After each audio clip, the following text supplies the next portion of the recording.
Tonight we're going to be talking about Ghost World, the 2001 teen comedy. That's not a horror movie at all, but it does have the word ghost in the title. So we're going to go with that. It's one of my all-time favorite comedies. I'm just going to say it. If you haven't seen it, go and see it. I think it's on Tubi along with everything else.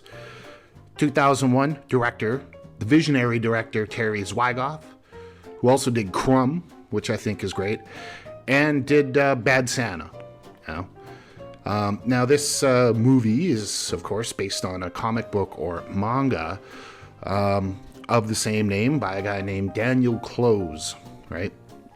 And it stars Thora Birch as Enid Coleslaw. It stars Scarlet Johanson as Rebecca Doppelmayr. It stars Steve Buschemi as a guy named Seymour. And there's a good part there by Elena Douglas as Roberta the art teacher. And there's someone else that will save there's a cameo by someone else we'll save till the end. So, what is Ghost World all about? It's about two girls. They're graduating high school. And they want to get an apartment together. They don't want to go to college. They just want to live together because they're best friends forever. And they're going to stay that way forever. They're going to be those they're like weirdo, outsider, quirky girls, right? And they're very sarcastic in 90s. It's a very 90s movie. When I just watched this movie again, I'm going, yeah, that's kind of how the 90s were. And I don't think it got much better, to be honest. Still kind of stuck there. But anyways, so they want to get their own place, but Enid can't find a job. Plus, Enid, in order to graduate, she failed art class somehow. Maybe she didn't go at all. She got an F. But she's an actual artist, right? Like you can tell. She's a very artsy girl. And, she does a picture of Don Knotts that I thought was pretty good.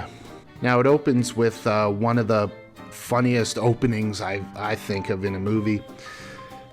They're at their convocation or their graduation or whatever that's called, high school graduation, and a girl is giving a speech, and she's in a wheelchair with a big neck brace and stuff on. She was in an accident recently, so she's given this sort of the convocation speech, and she just finishes her speech when immediately these fly girls run in front of her and are dancing around.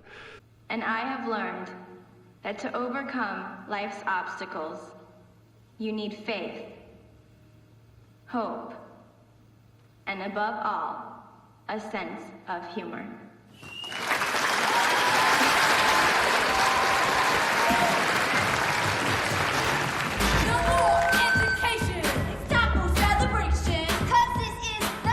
They go to the prom. They go to the prom together, and they're making fun of the band.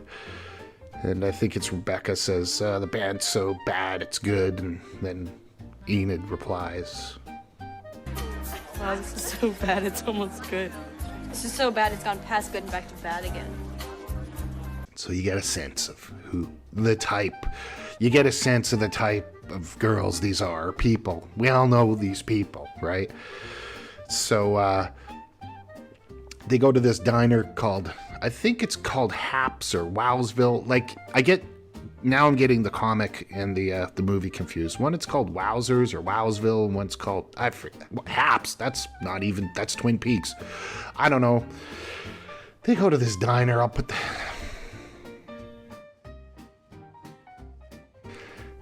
point is they go to this diner ironically partially to make fun of the place, and while they're sitting there being cool, Enid's reading the personal ads and sees this missed connection thing, right, about a guy who saw a girl at the airport or whatever and thought, I thought we had a connection and I'd like to get in touch with you.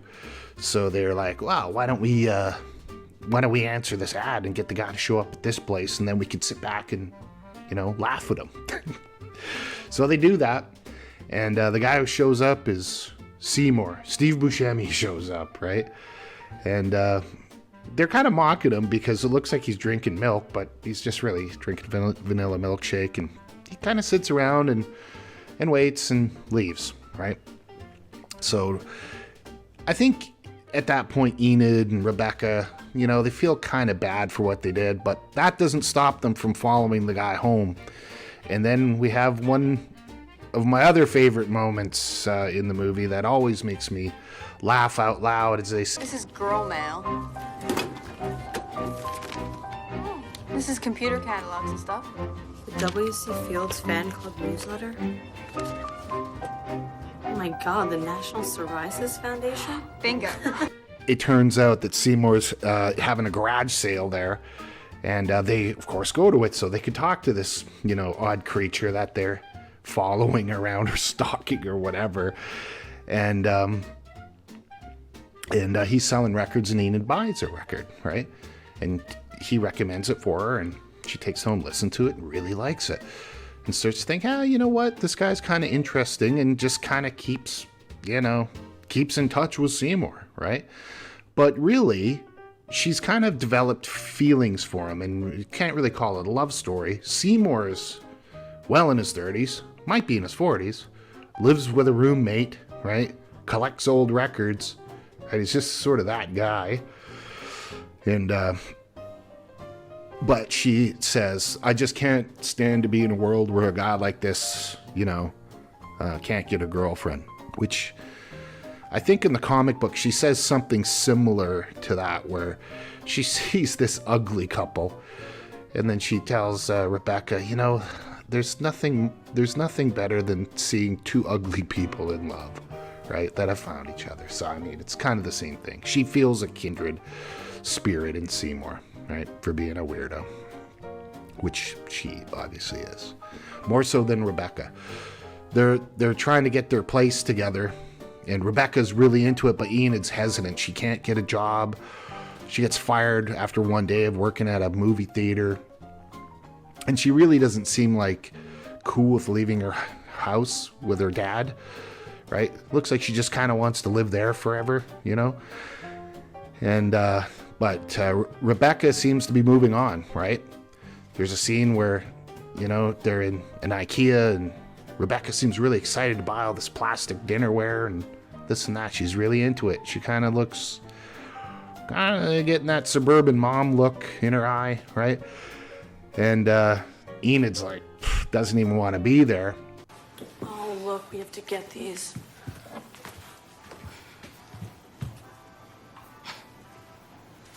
You know, I can't afford stuff like this right now. Look, I'm sick of waiting. I mean, we have to get stuff if we're ever gonna move. Aren't these the greatest? What, they're nice. I can't imagine spending money on plastic cups. And when they're looking at the apartment, Rebecca even says, you know, what's wrong with this place? What's wrong with this neighborhood? It's perfectly normal, right? Which I think just freaks Enid right out, that even she would say something like, this is perfectly normal, right? Where are we? This is such a weird neighborhood. This is a totally normal, average neighborhood. 3128. Must be it. Great. What? What's wrong with it? It looks totally normal. What? I said great. Yeah, I can tell you really love it. What am I supposed to say? Gee, I can't wait to live in some depressing shithole out in the middle of nowhere. So a lot of the movie and the comic book is about, I guess, the breakup of these two friends, right? And sort of a strange ending. Now, the main difference between there are big differences between the comic book and the movie.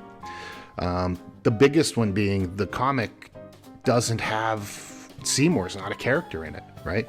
Whereas he's the main character, one of the main plot things of the movie, right? Also, there is sort of mention of art school in the comic book, but in the movie, it's a big thing, right? Right? The art school thing and Seymour are a big part of the movie that kind of aren't in the comic book. But what's weird is that even though the comic book and the movie, you know, diverge greatly on plot, the same feeling oddly enough, you get the same feeling from the movie as you do from the comic, which, comic, or I don't know, graphic novel, whatever it is, right? And, yeah, it's pretty great. And another thing that if you've seen both, I mean, this is what they look like in the comic. I mean, that's supposed to be Scarlet Johanson, and that's supposed to be Thora Birch, and that's actually good, you know, pictures of them. But in the comic, they're not as pretty as Scarlett Johansson and Thora Birch, but they kind of look the same. And in fact, everyone in Ghost World is kind of ugly, but I think that's just Daniel Close's style, right? Oh, Enid, by the way, her name's Enid Coleslaw, which seems weird. But that's an anagram of Daniel Close, so I found that out, and it's a little bit of trivia. So, like I said, they vary greatly. There's in plot. Now, the art school thing, I want to bring up, because what happens is there's this, you know, the pretentiousness of art school. I think Daniel Close wrote this part, and he was trying, because he went to art school. So he's showing, like, you know, the one girl who's like the, you know, the radical artist, and she makes a found object thing called Tampon in a Teacup, which is literally a sculpture of a tampon glued into a teacup onto a piece of styrofoam. And then she's saying how it's all about a woman's right to choose and all of this stuff. It makes no sense. And meanwhile, Enid does a picture of Don Knotts, and she says, and she's asked, well, why did you do that? She says, because I like it, right? But what's weird is if you take a picture of that picture of Don Knotts that she drew and put a picture of Steve Buscemi next to it, you know, you can kind of see the similarity. So anyways, Enid's digging around through some of Seymour's stuff in his record room, where he has his collection of 78s of jazz, blues, and ragtime, of course, right? And she finds this very strange photo, or a picture, that I'll put up just for a second, right? And she's like, what the heck is this? What is this, Seymour? Oh, that. I borrowed that from work about 15 years ago. Guess it's mine now. What are you, a Klansman or something? And she's like, oh, can I borrow this picture? And for whatever reason, he says yes. And he says, well, be careful. The company's very sensitive about that, right? They're past. And she brings it to art school and art class. And the teacher says, oh, well, wow, this is a very shocking thing. What is this? And she says, oh, it's a found art. And I think and she makes up this thing about how racism was open before, but now we hide it, but it's still just as important to talk about, and all, you know, the same kind of a thing that the other art school girl was saying. Did you actually do this painting? Well, no, it's more of a found art object. And how do you think this addresses the subject of racism? It's complicated. I guess I'm trying to show how racism used to be more out in the open, and now it's hidden or something. And how do you think an image like this helps us to see that? I'm not sure. Roberta, the art school teacher, she says, "Oh, that's great." And then at the end of the thing, Roberta offers Enid a scholarship to an art and design academy, right? It doesn't go so well, right? And it doesn't go so well in the comic book either. Enid's supposed to write these tests to get into these colleges and stuff, and that annoys Rebecca, who just wants to move out with her and never change. Now, the Rebecca in the comic and Rebecca in the movie are totally different, right? So Rebecca in the comic book does not want to change at all. She just wants to keep doing the same exact thing, the exact same high school thing. And, you know, even this one guy, Josh, that I mentioned before, that they hang out with, she kind of like starts falling in love with him. And in the movie, Rebecca she wants to kind of grow up, right? Which I think is more powerful, because it's like Rebecca wants to move on and be an adult and live in, do this stuff, right?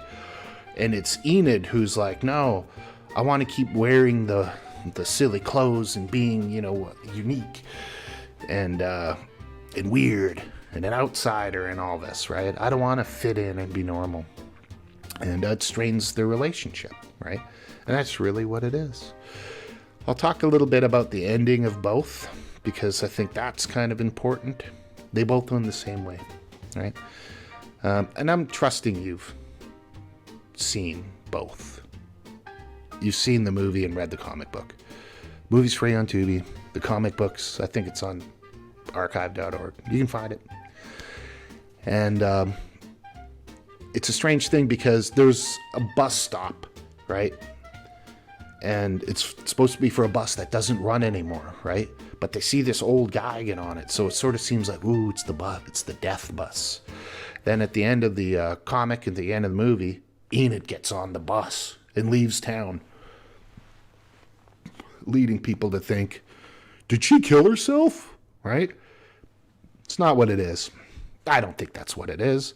I think she just kind of grew up and moved on, is really what it is. And she just literally left town, or just mentally checked out of that thing and grew up. So maybe Enid, crazy, sarcastic Enid, maybe that person was dying and turning into something else, growing up and maturing, right?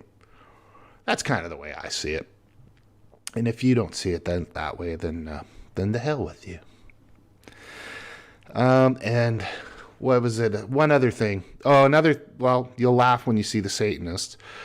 And there's something that's in the comic book and the movie, though it's different.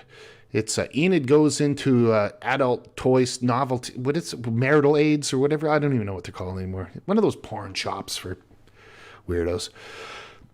She goes in there. In the comic, she goes in with Josh, and in the movie, she goes in with Seymour. Seymour's not in the comic. And that's where she gets the rubber cat head mask, gimp mask thing, right? That a lot of people associate as the image of the movie, because it's so funny looking. But while they're in there, I noticed this, and I don't think anyone else picked up on it, right?